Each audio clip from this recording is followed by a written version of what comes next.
Good morning, everyone. I like that call and response. It's delighted to see you all here this morning, this rainy morning, as we celebrate our second annual Day of Inclusion, a day that focuses on inclusivity. The Office of Institutional Equity and Diversity had each one of you in mind as we kind of conceptualized what today would look like. And we are excited and honored to have our keynote speaker this morning, Ruth Oppenheim. Sometimes in life, you are gifted with a chance to meet living history.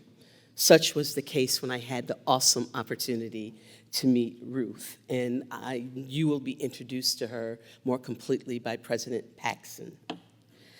It is now my pleasure to welcome Brown University's 19th president, Christina Paxson, to the podium, who will introduce our keynote speaker. And what I would like to say is give a special shout out to Ralph Posner and to Bob Kemp, who actually introduced me to Ruth Oppenheim.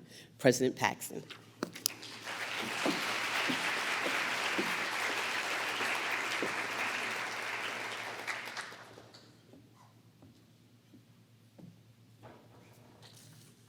Thank you, Sylvia, and it's really great to see all of you here today, so many people. And I'd like to add my own welcome to this Global Day of Inclusion. Thank Sylvia Carey Butler, everybody on her team. These events take a lot of work to organize. They always do a wonderful job, so thank you, Sylvia, for that. And again, this is such an important topic, and it's great to see all of you here. Just a few words about this Global Day of Inclusion theme more broadly. This is really an opportunity to recognize and celebrate the diversity of our community and how we go beyond being a diverse community, but being an inclusive community. I believe very firmly that universities are at their very best when they welcome people from a wide range of backgrounds, life experiences, points of view, and including especially people who have been historically marginalized for a variety of reasons, and bringing them together so that they can work together, live together, learn from each other, and in a community where they're supported and respected for who they are. That's what generates knowledge, that's what creates great educational experiences, that's what really supports the mission. So I think the one thing, if you can take away from this day, diversity is great, it's not enough. We have to go the next mile and really start to make the most out of that diverse community and support each other and use it to support the things that Brown does best. So now I want to turn our attention to the reason we're all here this morning, Ruth Oppenheim. And Ruth is a Holocaust survivor. She has an incredible personal story that she'll share with us that highlights the importance of remembrance and recognizing our history. She's also in this very unique and special position to talk to Brown employees, as she was one herself for many years. She spent 21 years at Brown as an office manager, 15 years with the English department, 6 years as manager of the dean of the college's office. So Ruth, welcome home to Brown. We're delighted to have you back. I also want to recognize Ruth's son, Jeffrey, and his wife, Valerie, who are here with us this morning. And Ruth's daughter, Claudia, couldn't be here today, but if you saw the beautiful artwork that was up on the slideshow, that's Claudia's amazing artwork. So before I turn the program over to Ruth, just a little bit more about her.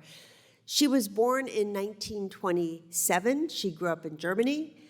As a child, she experienced the atrocities of Kristallnacht in Nazi Germany. And as a teenager, she relocated with her family. Thankfully, she relocated to New York City out of Germany. And like many immigrant families, she struggled to learn a new language and earned enough to make ends meet and adapted to a new and different culture, she and her family members. So she has a memoir called Beyond Survival, and she expresses the richness of her life in America, marriage, children, grandchildren, extended family, friends, and her career at Brown, of course. And I think what you'll hear from her is that while she's a survivor of the horrors of Nazi Germany, she isn't defined by that. She doesn't define her life solely in those terms. Rather, she sees herself as a woman who has created a life that is extended far beyond the act of surviving. And her story of perseverance and hope has resonated with audiences throughout the world, and I'm sure we'll all get a lot out of it this morning. So please join me in welcoming Ruth Oppenheim. Ruth.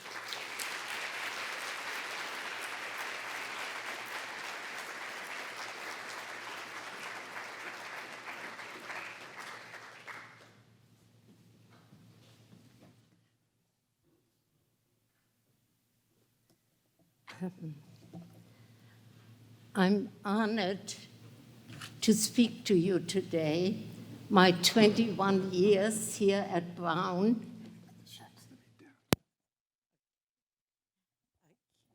Thank you. My 21 years here at Brown have remained a proud memory for me.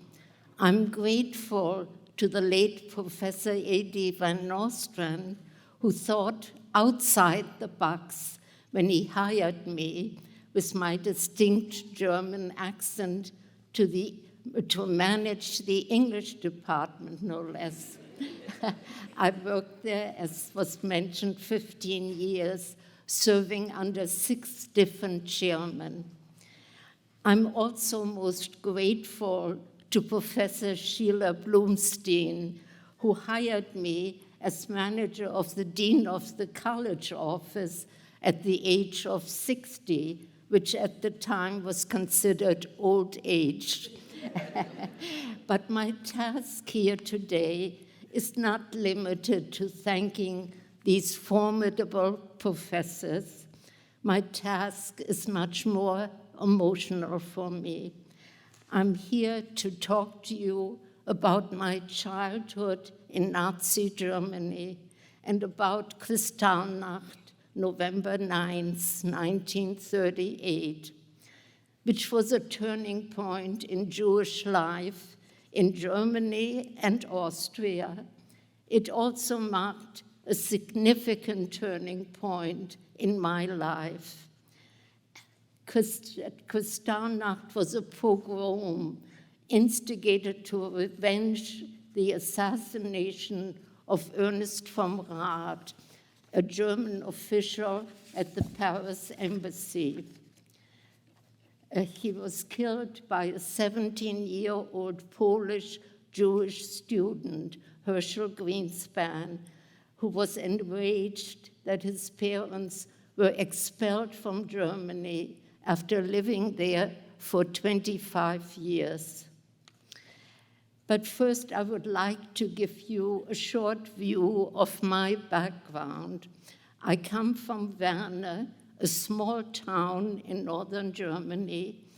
In the 1930s, Werne had approximately 20,000 inhabitants with 10 Jewish families, and our family was the only one with children.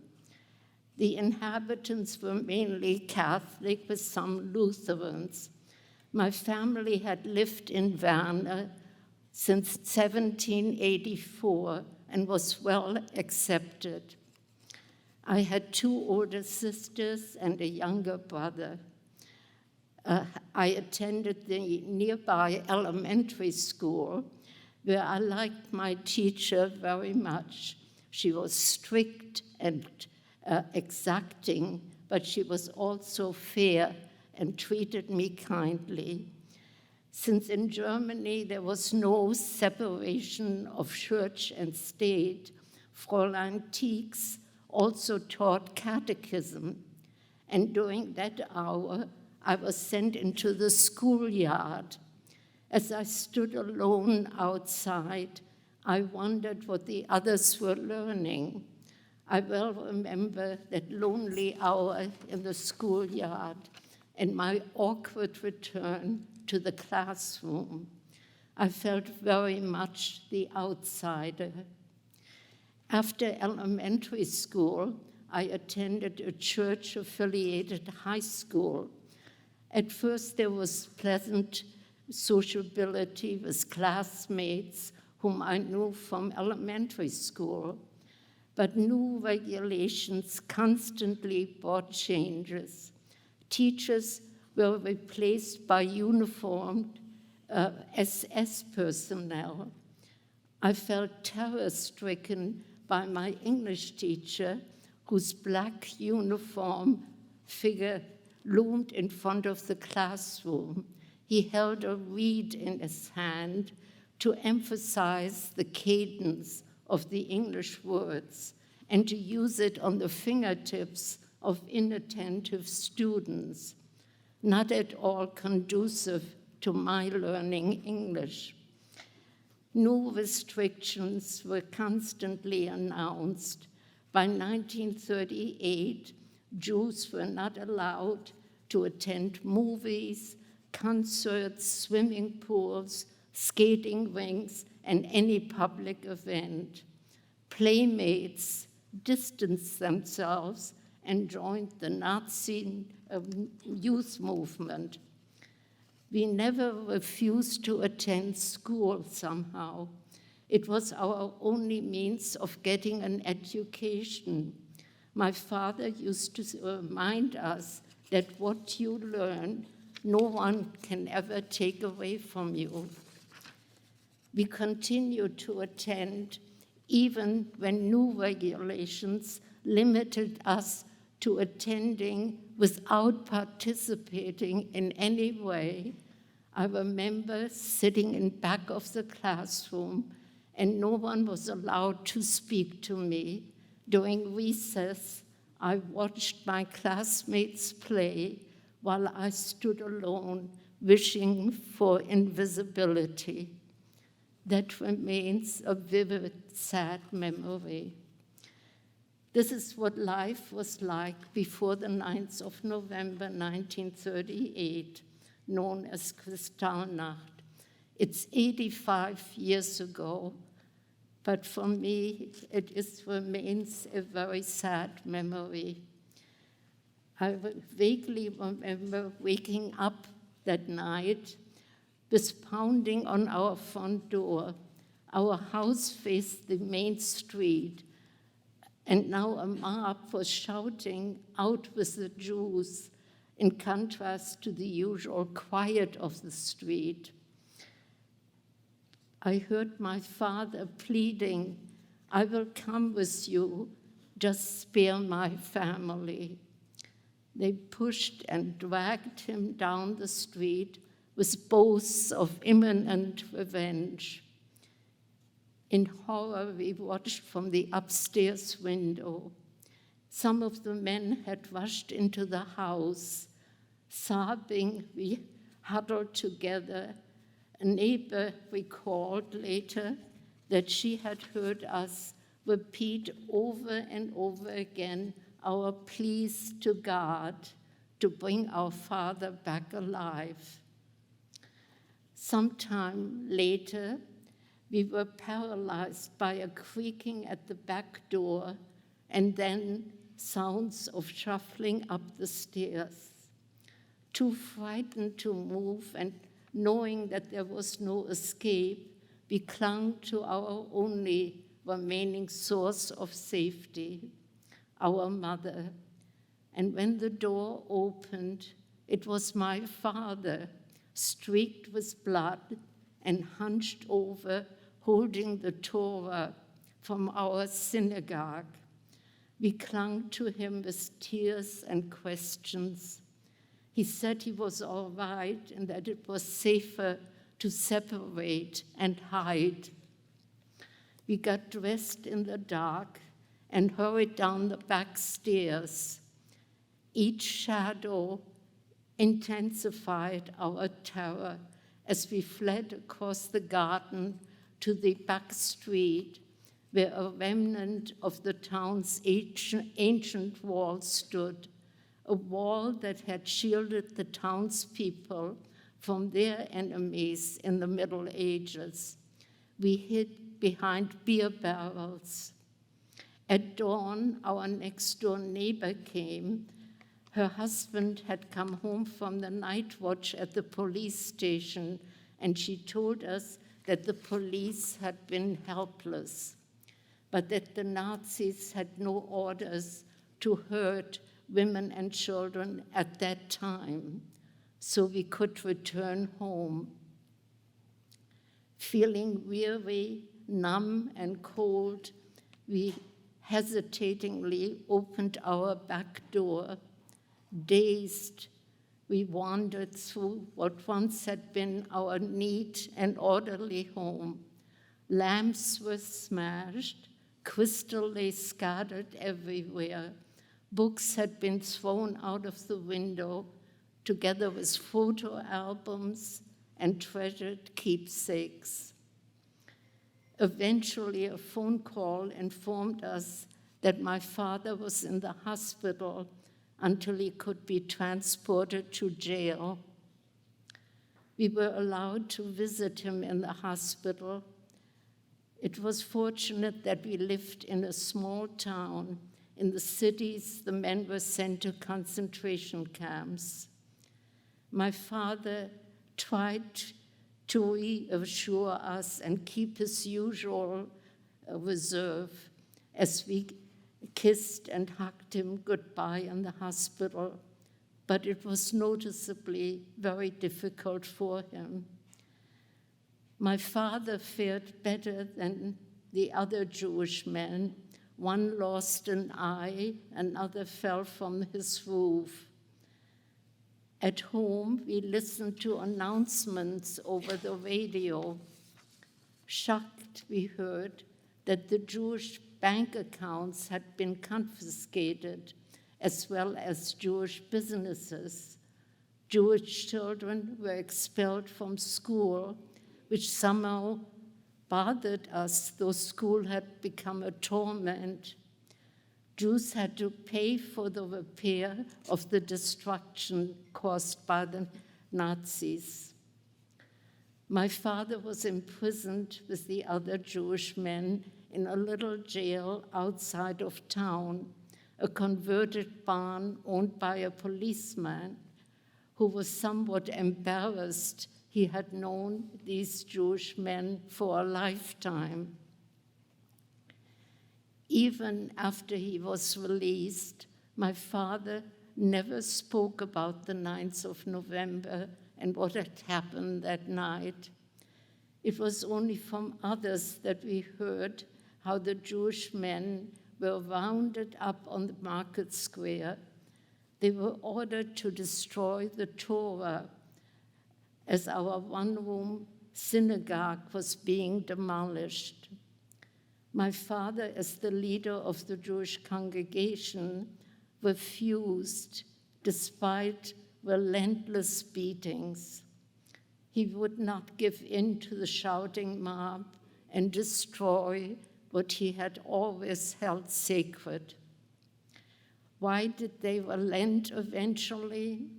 Maybe it was that someone called out that he had fought in the war, World War I. The thanks of the fatherland was what Germany had promised him when he received the Iron Cross for valiant service in an elite unit. Finally, they let him drag himself away, weighed down by the heavy Torah scroll. Outer wounds healed in time, but his disillusionment remained. After the 9th of November, all important was the desperate search to emigrate. Which country in the world was willing to accept Jews? America was everybody's top choice, but that involved a low quota number and an affidavit guaranteeing not to be a burden to America. We knew no one who would supply an affidavit for a family of 6. Of great importance was the quota number, of course. My uncle Ernst and his family had the lowest number in our extended family, and they were the first to make the dreaded trip to the American consulate to verify their fitness for emigration to the USA. With apprehension and great hope, they set out for Stuttgart. With dejection, they returned due to my uncle's stiff knee from a motorcycle accident, which might make him a burden to America. Uncle Ernst pleaded with the consul, though that was not his style. I've always done physical work all my life. Please give me a chance and reconsider. With his usual vigor, he jumped over a table to demonstrate that his leg was no hindrance. The consul had passed his verdict, and with cold arrogance, he dismissed yet another burdensome Jew. Seemingly in that wonderful land of beautiful movie stars, only flawless human beings were acceptable. Would we be perfect enough when our time came? Tears and discussions followed their return from Stuttgart. My aunt would not separate from her husband. Helmut, our beloved 5-year-old cousin, was doubly related to us. My aunt was my mother's sister, and my uncle was my father's brother. And we adored little Helmut, who was like a small brother. My oldest sister, Julie, had an opportunity to leave for America at the age of 15 in May of 1939. It took less money for a healthy teenager to get an affidavit. After much discussion, my father left next in August of 1939 in the hope of earning enough money to send for us. War broke out in Europe a few weeks later, on September 3rd, 1939. Now my mother and 3 of us younger children had no hope of ever being reunited. The German army occupied the greater part of our house. We felt abandoned in a country that hated us and a world that did not want Jews. It was a time of utter isolation. During air raids, we were not allowed in public shelters. We found it difficult to even leave the house. Neighbors and former friends avoided us or greeted us furtively if no one was inside. For our part, we did not want to jeopardize those who might have defied Nazi rule, so we kept our distance. In America, my father made every effort to procure affidavits for us. And amazingly, in the winter of 1939, the American consulate summoned us when our quota number was called. We felt traumatized, remembering our uncle's experience. The consulate was staffed by German personnel, and they treated us with impatience and annoyance. As they examined our eyes, for instance, they threw arithmetic examples at us, and we feared that a wrong answer might jeopardize our ability to escape. Somehow the consul authorized our visa for America. Instead of joy, we felt dazed. My mother immediately rushed to book passage, which was not easy in wartime. Since passage had to be paid in US dollars, Mother booked the cheapest cabin. The Germans had confiscated all our money. We spent our final days in Germany with our beloved relatives in Birkersdorf near Cologne. It had been decided that my uncle Ernst would accompany us to the train station. My aunt Bertha and Helmut would stay home. I shall never forget the heart-wrenching goodbye of my mother and her sister. In silence and sadness, we proceeded to the trolley car heading to Cologne, where we met my maternal grandfather in the railroad station restaurant. I vividly remember my grandfather walking around the table and giving each grandchild a traditional blessing. We felt relieved to leave Germany, but deeply sad to say goodbye, knowing it might mean forever.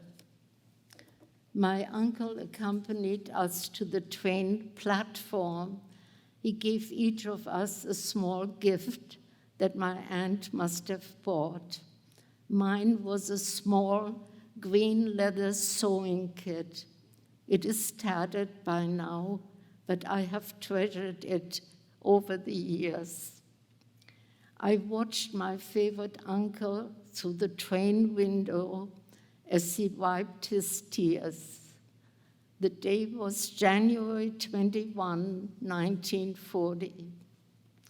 Our train headed to Rotterdam, Holland.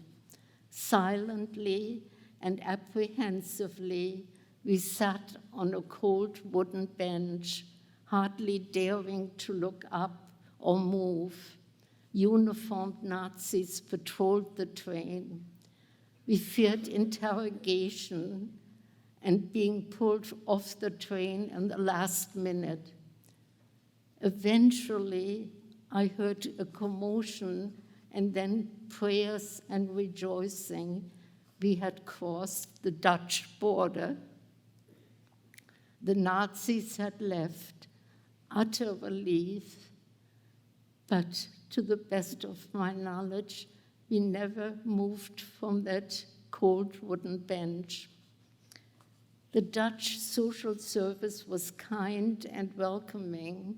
We stayed with a family for a few days until our ship was scheduled to sail.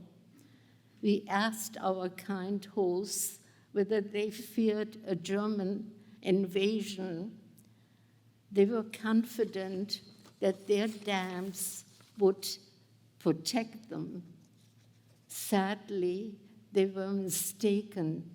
On May 10, 1940, 3 months after we left, Hitler invaded Holland using blitzkrieg tactics. Holland capitulated in a week. On January 24, 1940, we sailed on the Veendam, an older ship of the Holland-America line. Since it was wartime in Europe, blackout conditions were enforced. It was a 2-week journey. We lived in constant fear of U-boat attacks. At times, panic broke out when a possible sighting was suspected. Our third-class cabin was airless and cramped. Most of the time, we leaned over the railing in agony and embarrassment. When we reached Hoboken Harbor in New Jersey, my father, my sister, and relatives were waiting at the pier. To be reunited was beyond magical. I felt that all our problems would be solved, which of course was not the case. It was challenging to adjust to a new country, new customs, and a new language. I remain grateful to America for all it has offered to me and my family. Childhood trauma has deeply affected me. My father's courage remains a guiding example. As for the Torah he rescued on the 9th of November, he donated it to the Tabernacle Synagogue in Washington Heights, New York. My brother read from that Torah on his bar mitzvah day, and so did some of the grandchildren. The tragic news about Helmut and family remains a wound that never heals. Uncle Ernst performed slave labor for the Nazis. The last note we received was from its speaker, Poland. Helmut and his parents were gassed to death there. The impact of living in fear, desperation, and hopelessness has been profound. I've been driven by a lifelong yearning to fill the gap of an interrupted education. Yet I'm proud to have led a productive life, to have had a good marriage, 2 amazing children, 4 grandchildren, and 4 great-grandchildren. I'm deeply concerned about the resurgence of anti-Semitism. If only we could reach acceptance of each other's differences. Tolerance is not enough unless tolerance is used in the sense of, I have no tolerance for discrimination, bigotry, and hatred. I count on you to remember long after I am gone. Do not let it happen here.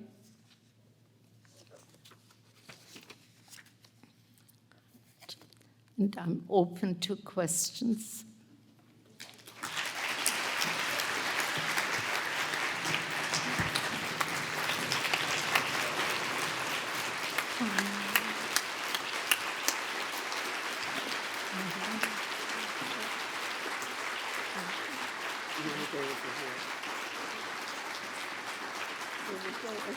Yeah.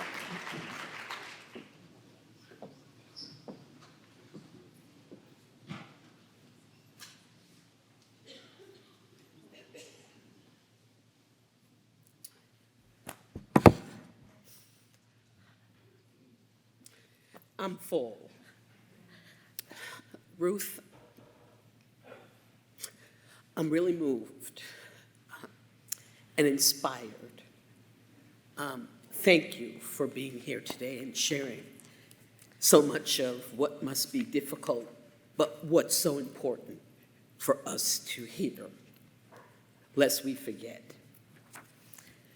I apologize. No, I share your tears. Yes. So thank you for sharing your story. I'm both moved and inspired, and I'm sure others in the audience are as well. I'm curious if you could share just a little bit of how you have had to kind of cope with all the emotion, the loss, the hope, the memories. I guess my siblings and I were so dedicated to Americanize that for a while we focused totally on that, and then eventually getting married and working and so on, that we pushed it aside. And particularly during the pandemic, when there was a lot of alone time, I had time to evaluate what life had been like and how difficult it was. I continued to feel different. I had the European upbringing and never quite fit into the American scene. There was always something that I felt I was different from the other people, and that also bothered me. of course, but there has been a lot of time to evaluate, and it's so deeply saddening to me. At first, everything in America was so much better, and I'm amazed we were not shocked or surprised or bothered by ads in the paper at the time. Only Christians need apply and all. Yeah. It was all much better than what we had in Germany. And I lately feel so saddened to see what's happening and that I can't quite cope with this resurgence. I hope that what you hear, it didn't happen overnight in Germany either. It was a slow trickling, and a lot of fear of those who were not Nazis. So I guess it takes energy and determination to keep our democracy, is what I feel. Thank you very much. So you talked briefly a little bit about how you adjust to life in America and your interrupted education. What were some of the highlights, some of the things that you look back as you reflect after coming to America that you say, that was a good experience? Right. My parents worked harder than they had ever done before Hitler in Germany. So there was no one to really help with schoolwork and so on. And I felt so privileged to be able to go to school. I was still of an age where I needed to attend school.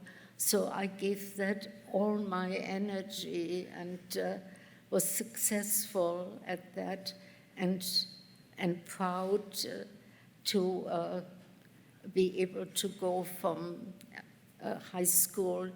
I went to Harvard at night and got a degree there, not a higher degree, just an AA, but to me that was a triumph, and to work and walk in the Harvard yard, that just, it was a fulfillment, but I kept on wanting to learn more and fill the gaps. I enjoyed bringing up my children, and we eventually went back to Germany to pay a visit because my husband, who was a few years older than I, had experienced some good years he came from Nuremberg, and he so much wanted to revisit. For me, it was a sacrifice but one does. I had sort of put it in the background, and when I came back to the little town where I had grown up, it all came back to me, and I was dissolved in tears, which I think frightened my children because they weren't used to me like that.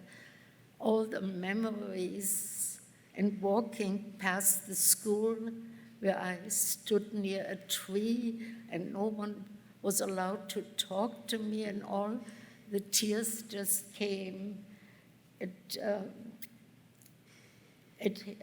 I realized all had been there, but I hadn't focused on it anymore. So there is a lot of sadness left.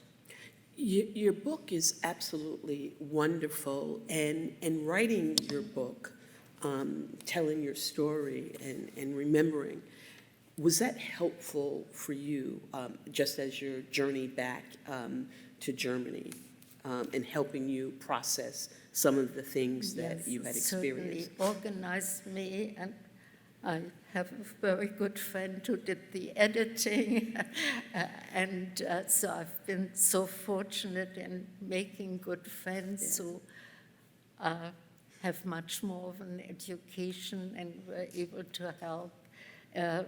it seems to have great meaning years later for my children. Yes. And all the pictures and all, it took a lot of effort, but I feel good about it and forever grateful. You're 95 years young.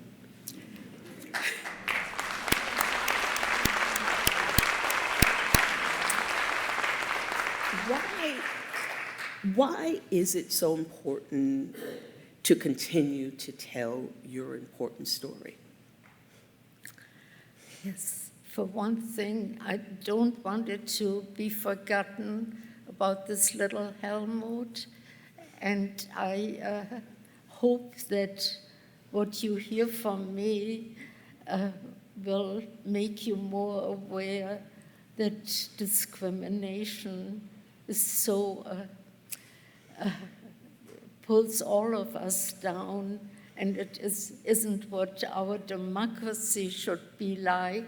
So I have a mission, I guess, to be able to tell my story as long as I have some energy left to do it. And I thank you for being such an attentive audience and for making it possible for me to tell you. We're honored, Ruth. You mentioned this a little bit in your closing. We're seeing an increase of anti-Semitism across the country and across the world. Why is it important for an academic community such as Brown University to address anti-Semitism?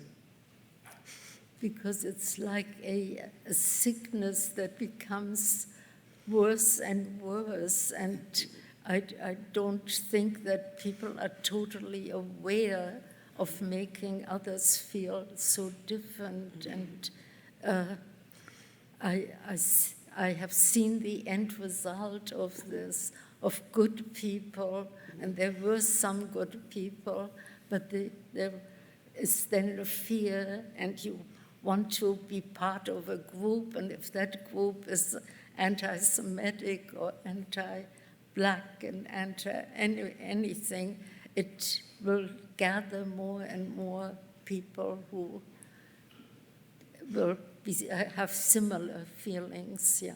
Thank you.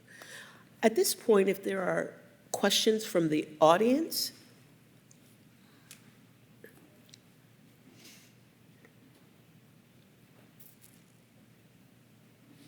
I know probably like me, many of you were probably just moved by Ruth's strength, by her storytelling, by the clarity and her sharing her story.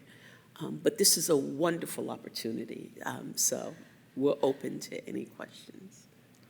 Yes.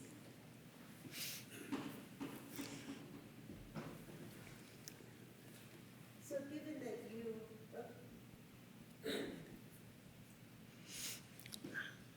It's not on. Okay, now we're on. Ruth, thank you so much for that. That was amazing. Could you say a little bit about how you came to work at Brown and what that experience was like? Right. Yes, and for me it was a glorious time.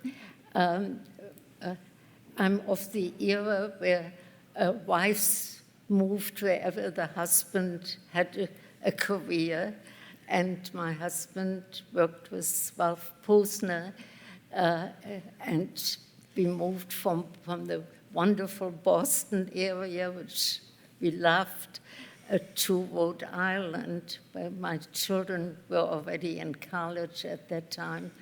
So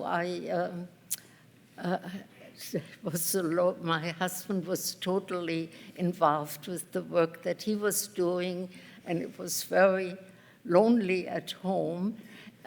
So I looked, and I had worked at Harvard, so it seemed logical to look at Brown.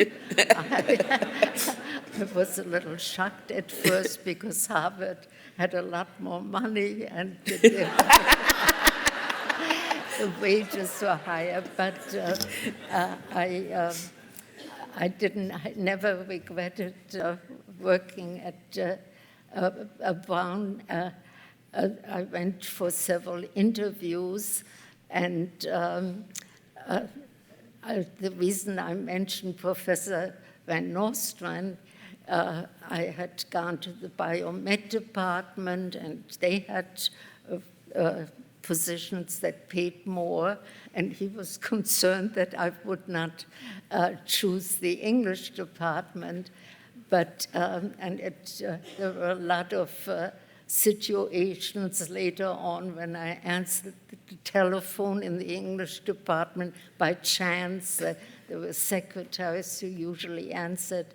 They would say, "English department?" And I learned to say, "What better place to learn English?" And sure enough, I did learn a lot of better English from the professors, and I enjoyed my time there as I did the dean of the college office.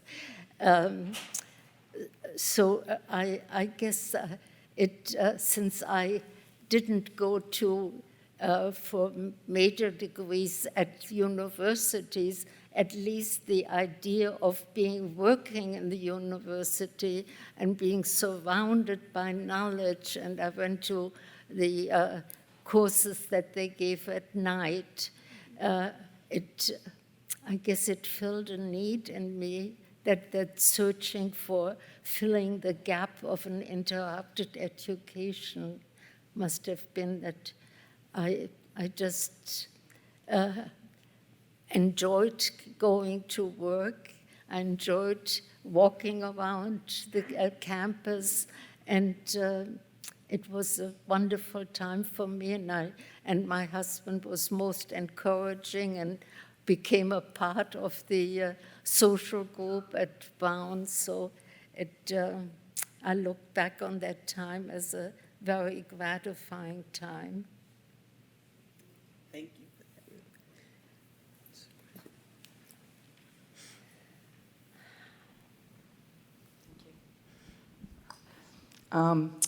So I'm going to stay seated because I need a new hip, and so so I'm not going to try to struggle to get up. But Ruth, I don't know if you know me. I'm over here. Ruth, Hello. Right over there. Right here. Speaking of biomed, I don't know if anybody in this audience actually had the lucky chance to have worked with you in the past here at Brown. And I actually served on a committee with you. I was like 30 years old at the time, and it was the Project on Compensation, and I was from Biomed. My name was Kathy Cronin at the time, and we served on this committee together, and I just want you to know that I was awestruck by you, even way back then. I had no idea about this story, but you were the most elegant woman I had ever met, so well-spoken and articulate at our meetings, and I just wanted to say hi.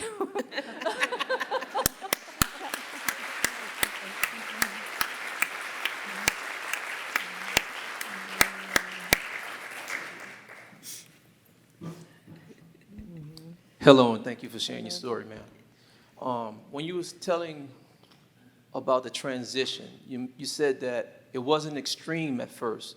There were subtleties before the things started happening with the Nazis. Could you give a couple of examples of the subtleties that were happening that led up to the atrocities that you faced, ma'am? When I first came over, Yes, in Germany.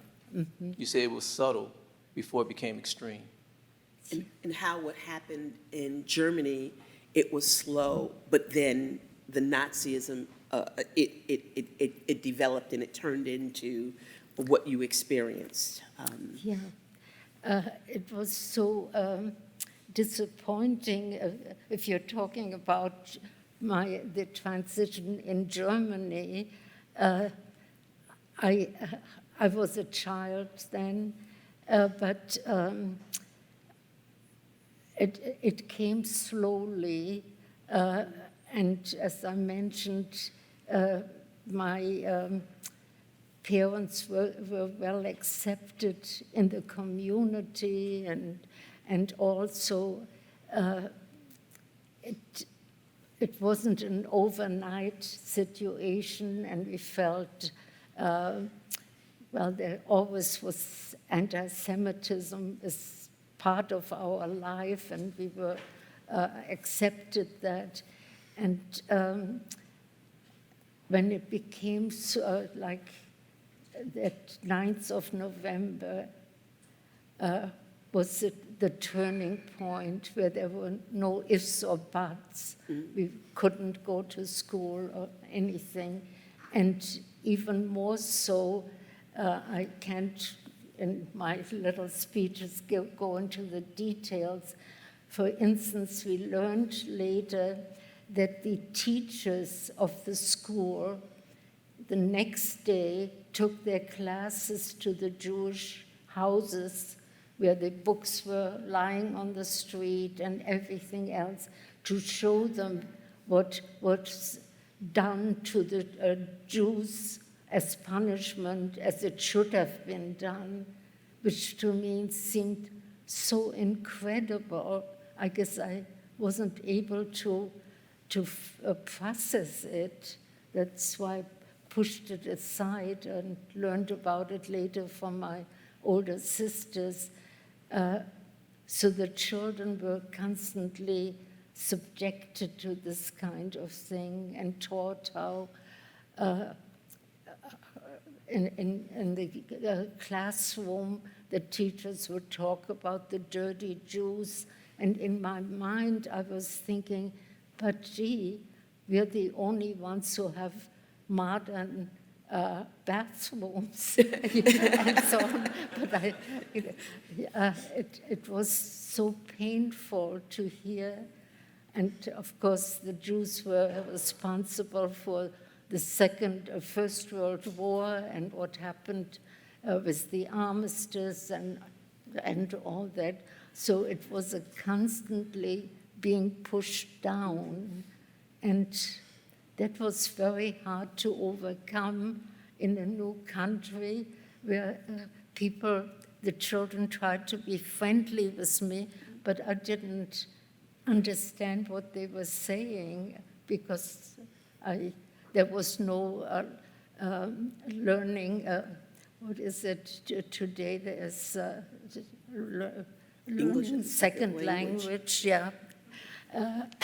You were thrown into the classroom and you learned English and all, but I had the greatest difficulty if a teacher would ask me for my name, which is really what you learn as the first thing in a foreign language, comment allez-vous, and so on. But my name was so difficult that I would be embarrassed before I answered, namely Ruth, which is one syllable, and it has two sounds in it that are completely different. In German, it's Ruth, a guttural sound, and here I had to say Ruth. And what did you say? So everything was a problem. But you adjusted and you learned, and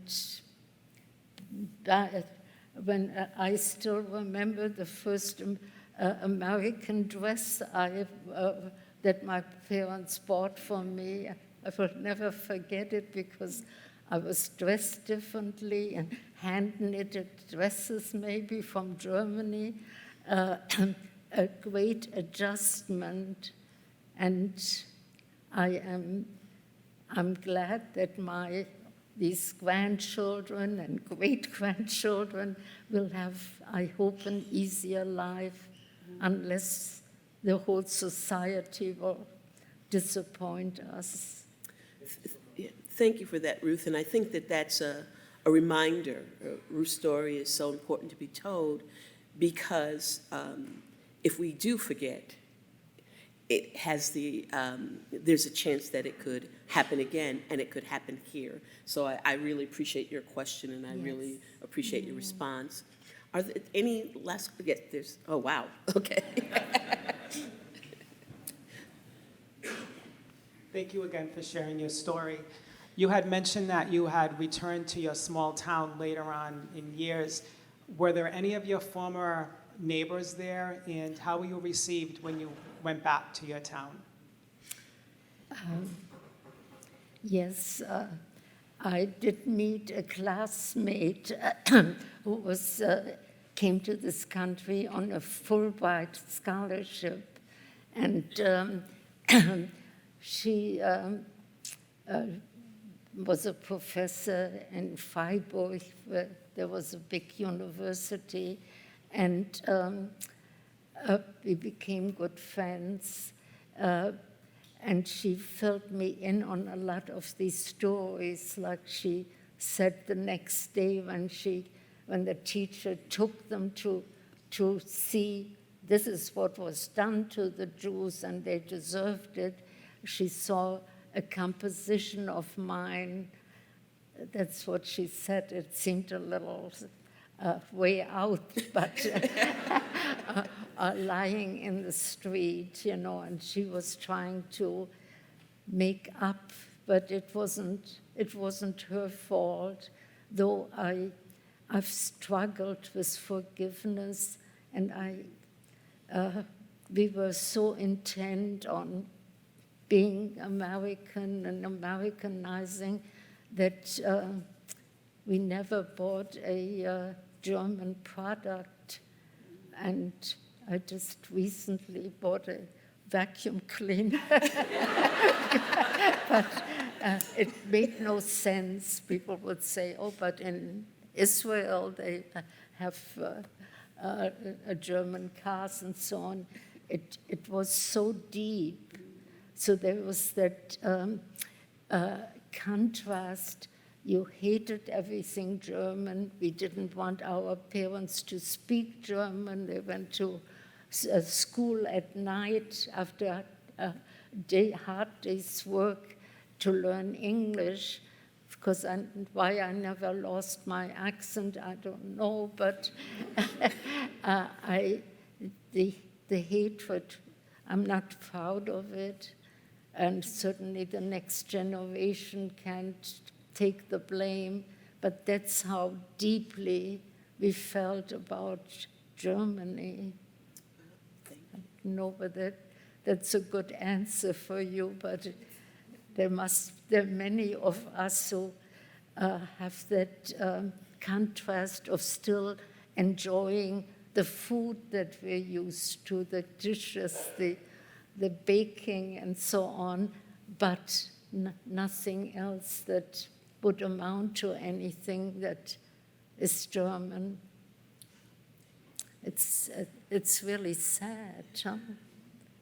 We have time for a couple more questions. Oh, it's not on, I don't think.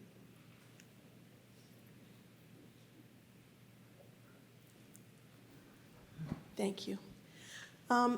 Thank you so much for sharing your life and your memories with us.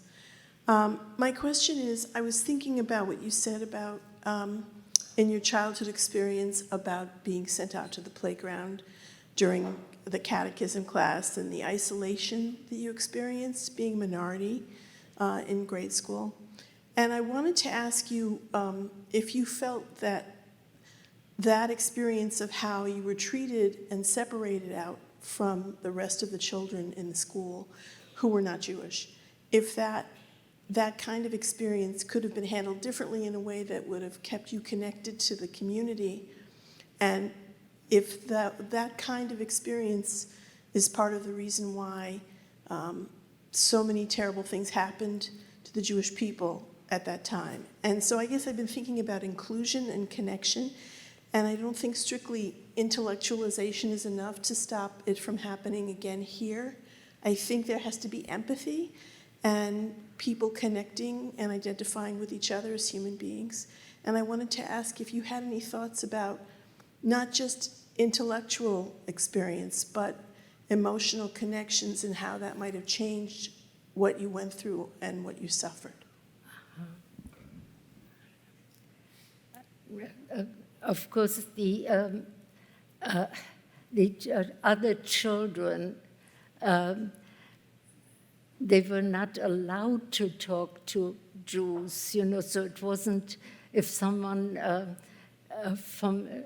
and we were the only Jewish children in the town, I put in the beginning. So all they heard at home was, don't talk to a Jewish child. So it became so much a part of what not to do, and we, of course, luckily, there were 4 of us, so we had each other to play with, but I think it's very difficult to even visualize. Here are the Catholic people, and then there are the 4 Jewish children, and to stay away, don't. If I felt particularly when my children went to school, I realized what a difference, how careful teachers are to make sure every little child is happy and so on.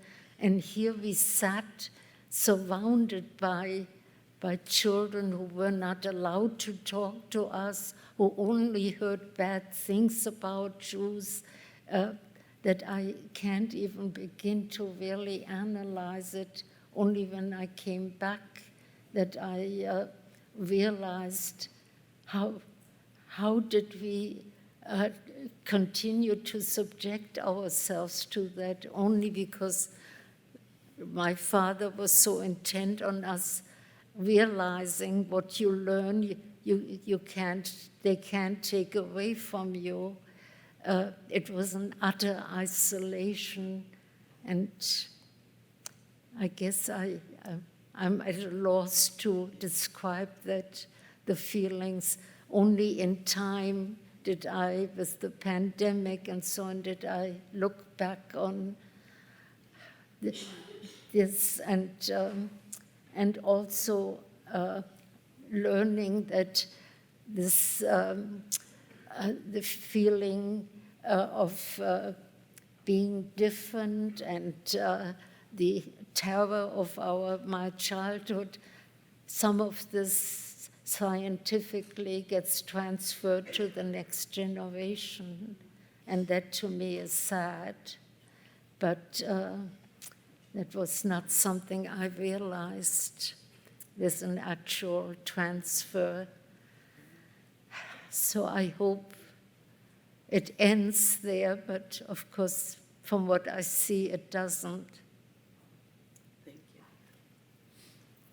Okay.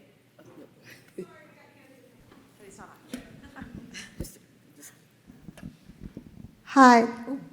Thank you so much for sharing. And I heard in your story the strength of your parents, and I think one of the favorite things that you talked about was your father rescuing the Torah and bringing it here, and then future generations reading from it here. And I'm just wondering, and you just talked about it again, with your parents as incredible role models and guiding you through this, what did that bring to your parenting? And we see your beautiful art by your daughter and your son here, so you've obviously influenced so positively the future generations. What did your parents inspire? I felt more strongly about my religion because I had been, it had been such a reason for discrimination that once I came here, I felt I would stand up for being Jewish, and it was still a time, frankly, and even in the English department where there were a number of Jewish professors, but I think they had been hired at a time where there was still a quota, I would think, and when we had our holidays, Kippur, and Rosh Hashanah, I would take day off for that, because otherwise I don't think I had any sick days or anything, but I felt for my religion, for my holiday, and the professors would come to me very nicely and say, have a good holiday. So in other words, there was still that feeling they had been hired during a time when there was a quota, I believe. And that to me seemed sad, but things have gotten much better in that regard. But I was going to stand up for what as my father had done in a much different situation. He was a tall man and had been selected for a unit that usually would not accept Jews and fought hard. And he just was not going to destroy the Torah, which to us is such a symbol. Thank you for your question. I think that's a great place to end. I know that there were a lot of questions, but Ruth, you've been tremendous, and you have just certainly provided us with insight to your experience, and I hope that we can all take away the lessons that Ruth has shared with us. So please join me in thanking Ruth.